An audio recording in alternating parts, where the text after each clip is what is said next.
Pituitary ട്യൂമറുകളും brain ട്യൂമറുകളുടെ ഗണത്തിൽ തന്നെ പെടുമോ? അല്ലെങ്കിൽ അതിനെന്താണ് ചികിത്സാ രീതികൾ?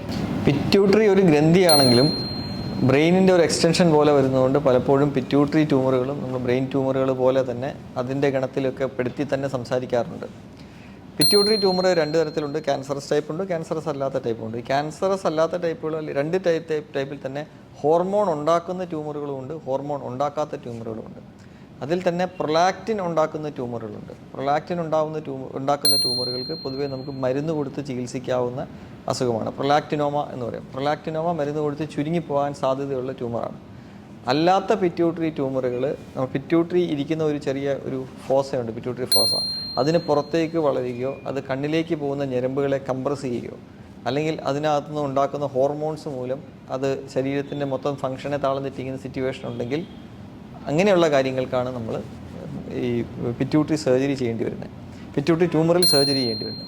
പിറ്റ്യൂട്ടറി ട്യൂമർ സർജറി ചെയ്യുമ്പം പലപ്പോഴും നമുക്ക് മൂക്കിനുള്ളിൽ കൂടെ എൻഡോസ്കോപ്പിക്കായിട്ട് സർജറി ചെയ്യാൻ പറ്റും ചില സാഹചര്യങ്ങളിലൊഴികെ.